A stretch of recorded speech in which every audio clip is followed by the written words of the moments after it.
Hello guys, പത്രമാൻ്റെ പുതിയ എപ്പിസോഡിലേക്ക് സ്വാഗതം. അങ്ങനെ നമ്മുടെ ജലജ പറയുവാണ്, എനിക്കൊരു ടെൻഷനും ഇല്ല, പോലീസ് വന്നാലും ഒന്നൊന്ന് പറയുമ്പോഴേക്കും നയന പറയാണ്, അതെ സത്യം എന്താണേലും അത് തെളിയിക്കണം, അതിന് കൂടെ നിൽക്കണം എന്നാണ് മുത്തശ്ശനും മുത്തശ്ശിയും എന്നോട് പറഞ്ഞേക്കുന്നതെന്ന് പറയുമ്പോഴേക്കും നമ്മുടെ ദേവേനെ പറയാം, നീ ഒന്നും മിണ്ടാതെ കയറിപ്പോയി, നീ ഇവിടെ അടുത്ത പ്രശ്നത്തിൻ്റെ കുറവേ ഉള്ളൂ എന്ന് പറയുമ്പോഴത്തേക്കും ജലജ പറയാണ്, അതൊന്നും അല്ല, ഇവക്ക് വേറെ എന്തോ മനസ്സിൽ തട്ടിയിട്ടുണ്ട്, അതിൻ്റെ ടെൻഷനാണ് ഇവക്കുള്ളതെന്ന് പറയുകയാണ് കേട്ടോ. അപ്പോഴേക്കും നയന പറയുകയാണ്, അത് നേരാ, എൻ്റെ ചങ്കു പൊട്ടി പോകുന്ന അവസ്ഥയിൽ ഞാനിപ്പോൾ ഇവിടെ നിൽക്കുന്നത് എന്ന് പറഞ്ഞിട്ട് കയറി പോവാണ് കേട്ടോ. ആ സമയത്ത് ജലജ ദേവേനോട് പറയുന്നുണ്ട്, അവൾക്ക് എന്തോ കാര്യമായിട്ട് സങ്കടമുണ്ട് ചേർത്തി, അതെന്തായാലും നന്നായി എന്ന് പറയുകയാണ്. പിന്നെ നയന നേരെ ചെല്ലുന്ന അനിയുടെ അടുത്തേക്കാണ് കേട്ടോ.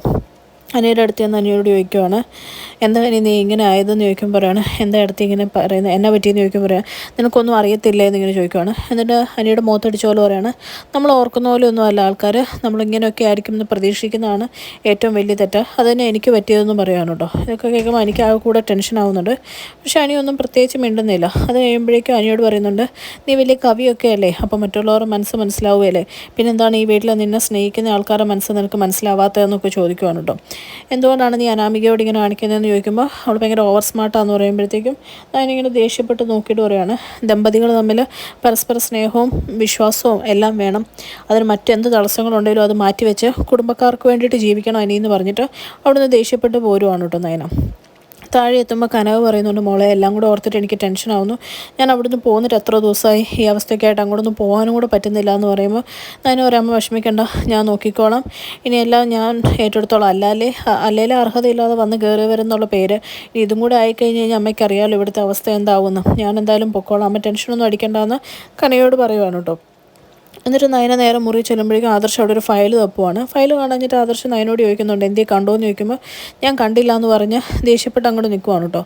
അപ്പോഴത്തേക്കും ആദർശ് ചോദിക്കുന്നുണ്ട്, നിന്നെ കൂട്ടിക്കൊണ്ട് വന്നതിൻ്റെ അഹങ്കാരമാണോ നീ കാണിക്കുന്നത് എന്ന് പറയുമ്പോഴേയും ആദർശേട്ടാ ദേവി എന്നോടൊന്നും ചോദിക്കരുത്, എൻ്റെ മൂഡ് അത്ര ശരിയല്ല എന്ന് നയന പറയുവാണ് കേട്ടോ.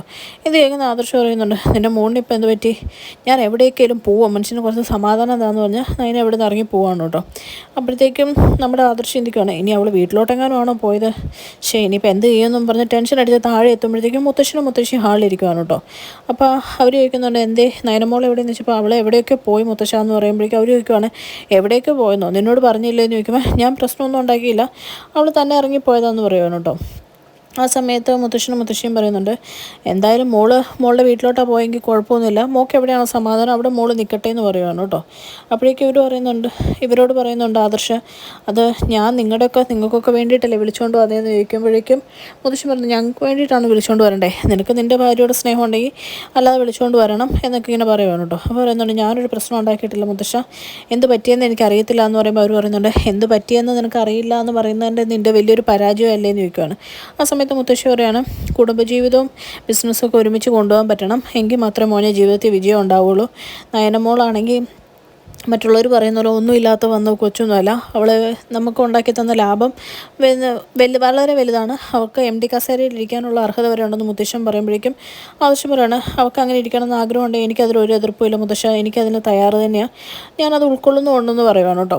ആ സമയത്ത് മുത്തശ്ശി പറയാണ്, അവൾക്ക് മോൻ്റെ കീഴിൽ ജീവിക്കണമെന്ന് മാത്രമേ ആഗ്രഹമുള്ളൂ, അങ്ങനെയുള്ള പെൺപിള്ളേരെയൊക്കെ കിട്ടാനിപ്പോൾ ബുദ്ധിമുട്ടാണെന്ന് പറയുവാണ്. എന്നിട്ട് മുത്തശ്ശൻ പറയുന്നുണ്ട്, അമ്മയോടുള്ള സ്നേഹം അമ്മയ്ക്കും ഭാര്യയോടുള്ള സ്നേഹം ഭാര്യയ്ക്കും കൊടുത്തു കഴിഞ്ഞാൽ പകുതി പ്രശ്നം കുറയും, അത് ചെയ്യാൻ നീ പഠിക്കണം ആദ്യം എന്ന് പറഞ്ഞിട്ട് മുത്തശ്ശി അവിടുന്ന് പോവാണ് കേട്ടോ. എന്നിട്ട് ആദർശ് വെളിയിൽ ഇറങ്ങുമ്പോഴേക്കും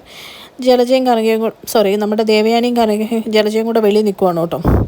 അപ്പോഴേക്കും അവർ പരസ്പരം പറയുന്നുണ്ട്, അവൾക്ക് പുറത്തു പോകാനുള്ള ലൈസൻസാണ്, ഇടത്തേക്കൊന്ന് ചോദിക്കാൻ പാടില്ലായിരുന്നു എന്ന് ജല ചോദിക്കും. പറയും, അതെങ്ങനെയാ, എന്ത് ചോദിക്കാനാ എന്ന് പറഞ്ഞാൽ മതിയല്ലോ എൻ്റെ അവസ്ഥ എന്ന് പറഞ്ഞ് ദേവേനെ എവിടെ ഇരിക്കുന്ന സമയത്ത് നമ്മുടെ ആദർശം വരുന്നത്. അപ്പോൾ ആദർശനോട് ചോദിക്കുന്നുണ്ട്, അവളെവിടെ പോയെന്ന് നിന്നോട് പറഞ്ഞില്ലേന്ന് ചോദിക്കുമ്പോൾ കല്യാണിയുടെ അടുത്ത് വല്ലതും പോയതായിരിക്കുമ്പോൾ എനിക്കറിയില്ല എന്ന് പറയുന്നു കേട്ടോ. ആ സമയത്ത് ദേവേനെ പറയുന്നുണ്ട്, ഇങ്ങനെ തോന്നുവാസം നടക്കാൻ പറ്റത്തില്ല എന്ന് നീ പറയണം, ഇവിടെ ഒരു കല്യാണം നടക്കാൻ പോവുക, കുടുംബത്തിൽ ചേർന്നൊരു മരുമോൾ വരിക, ബാക്കിയെല്ലാം കണക്കാന്ന് പറയുമ്പം ആദർശിൻ്റെ ദേഷ്യം വന്നിട്ട് ആദർശം പറയുന്നുണ്ട് കേട്ടോ.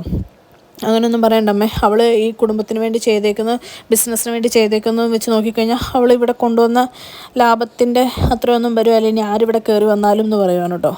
എന്നിട്ട് ആദർശ് പറയുവാണ് ഇനി ഞാനായിട്ട് എന്തായാലും വിളിക്കുന്നില്ല, നിങ്ങൾക്കൊന്നും ഇഷ്ടമല്ലല്ലോ, ഞാനങ്ങ് പോവാമെന്ന് പറഞ്ഞ് ആദർശ് പോവാണ്. ഇവർക്ക് രണ്ടുപേർക്കും മനസ്സിൽ വിളിക്കണമെന്നുണ്ട്. പക്ഷേ ആദർശിൻ്റെ മുമ്പിൽ അവളില്ലെങ്കിലും ഒന്നുമില്ല എന്നുള്ള രീതിയിൽ അഭിനയിച്ചുകൊണ്ട് നിൽക്കുവാണ് കേട്ടോ. അപ്പോൾ ആദർശ് ഇങ്ങനെ പറയുന്നത് കേട്ട് കഴിഞ്ഞപ്പോഴേക്കും ജലജ പെട്ടെന്ന് ദേവയാനിയുടെ അടുത്ത് നിന്നിട്ട് പറയും, ഇപ്പം അവനാ പറഞ്ഞതിൻ്റെ ധ്വനി എന്താണെന്ന് ചേച്ചിക്ക് മനസ്സിലായോ? അവളാണ് ഈ വീടിൻ്റെ എല്ലാം, അവളെ അവൻ പയ്യെ സ്നേഹിച്ചു തുടങ്ങിയതാണ് ഈ പറഞ്ഞതിനർത്ഥം എന്ന് പറയുകയാണ് കേട്ടോ. ഇത് കേൾക്കുന്ന ദേവയാനി ഇങ്ങനെ സങ്കടപ്പെട്ട് ഇങ്ങനെ ചിന്തിച്ചിരിക്കുന്നത് കാണിച്ചുകൊണ്ടാണ് ഇന്നത്തെ എപ്പിസോഡ് അവസാനിക്കുന്നത്. ചാനൽ ഇഷ്ടപ്പെട്ട് കഴിഞ്ഞാൽ ലൈക്ക് ചെയ്യാനും സബ്സ്ക്രൈബ് ചെയ്യാനും കമൻറ്റ് ചെയ്യാനും മറക്കരുത്. Thank you.